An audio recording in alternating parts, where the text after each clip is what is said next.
Mr. Edward Ejim Akwara, aka the 1 Minute Diplomat, making this video from the beautiful scenic city of ABJ, Abuja, Nigeria. It's a pleasure once again to send out this video with the fervent hope that I can be able to connect with you and share the message which I have for the world. I am known also as the 1 Minute Diplomat, as a reference to my best-selling book, The 1 Minute Diplomat, which is on sale at seller.co. Now, like I stated in my earlier videos, I had a divine visitation many years ago when I was living in the city of St. Paul. As some of you may already know, St. Paul is a twin city to Minneapolis, so we usually say Minneapolis, St. Paul.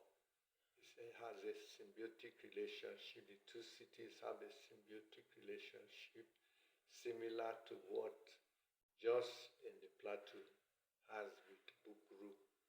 In fact, if you don't know the terrain very well, you won't know when you leave one to enter the other. So I had this divine revelation when I was living in St. Paul.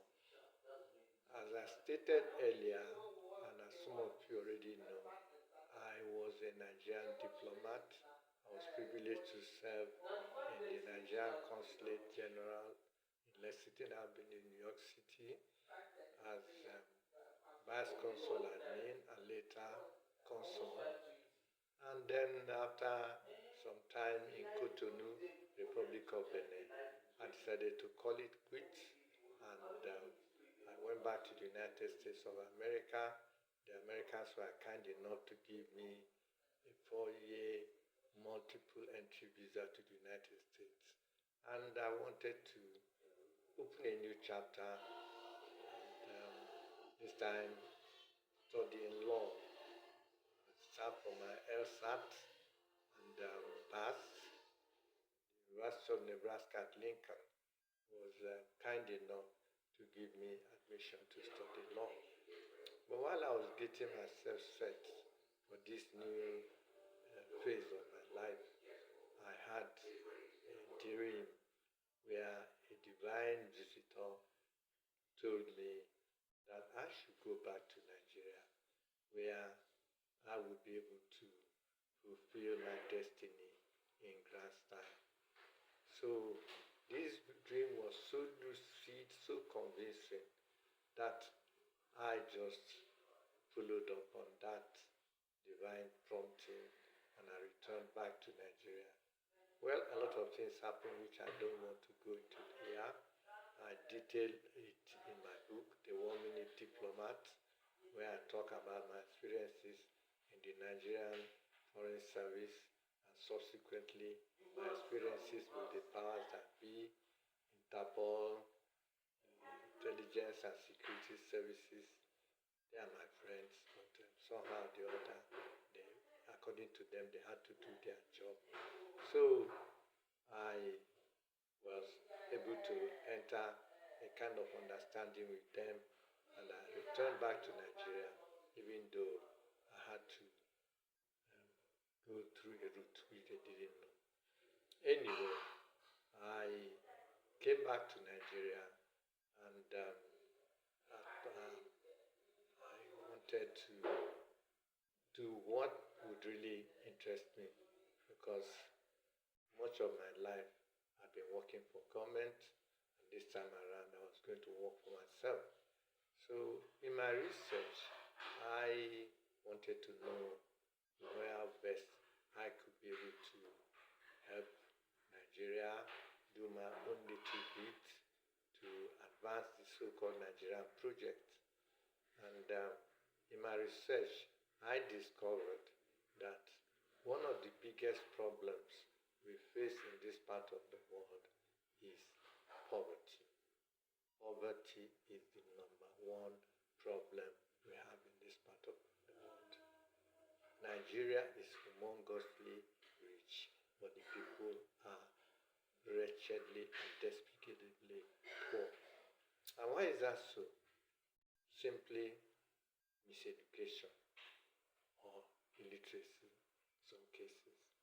Because the people went through slavery, they went through the colonial experience, which has sort of indoctrinated the average Nigerian to think like a slave. They always believe that you need a master who will have to dictate to you what to do. So the average Nigerian feels they must work with government, stay in a big office, and then lord it over others, just like the colonial masters did. Whatever the case is, I decided that I was going to help Nigerians to, level up their thinking by teaching them how to think the brain.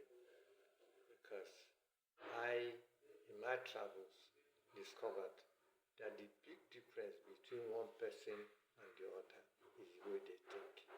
That's just the big difference. Like the incoming American president said, think big and kick ass in business and in life. Believes in thinking big. And it has paid off because he didn't let the fact that he lost the presidency the first time face him. He staged a comeback. So I decided that what I was going to do was to form what I call the 1 Million Millionaires Mastermind, to teach a critical mass of Nigerians on how to think, make money, and help to drive the Nigerian project, which needs resources. So today, I will quickly talk on something which I call the gold card. What do I mean by the gold card? The gold card simply means having an obsessive, definite goal. I remember that even for me to become a Nigerian diplomat, I was obsessed over it from when I was 5 years old or thereabout. So, in order to fulfill God's plan and purpose for life, we must focus on a definite purpose. Don't work for money, work for purpose. I repeat, don't work for money, work for purpose. When you are in the purpose of God for your life, you will now have provision. That is pro for vision, for the vision. If you go for you have a vision, you will always get provision for it. In fact, I believe that when one is disinterested, you don't make money something that is do or die. It's something that you can lure into your life. You relax into it. So this idea, I got it from late Proctor, who was in The Secret, and it was also taught by DeAndre Saxon, young 28-year-old guy who teaches mindset, lives in Dubai. And that is simply write the key thing you want to do on a piece of a 3x5 card, which you carry with you all the time. And then you read it 3 times, first thing in the morning and last thing at night. Somehow, in a way people don't know, the more you repeat your goal, this goal, don't have too many goals, just focus on one thing. I want to do this. I don't want to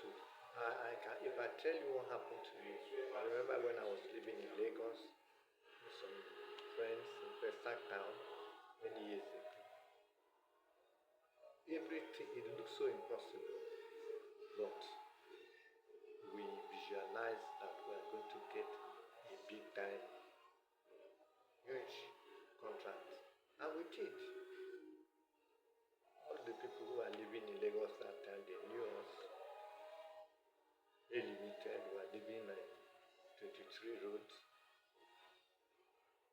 we're able to, out of the blues, chairman of FHA gave us a job which nobody could believe. So you write down your goal, carry this, and you read it 3 times at night before you sleep, and 3 times in the morning when you wake up. That way, your subconscious mind, which is in abeyance at that time, when your conscious mind is in abeyance, when you wake up first in the morning, this can seep into your subconscious mind and help to condition your mind of a truth, as the Bible says. As a man thinketh in his heart, so is he. Thank you.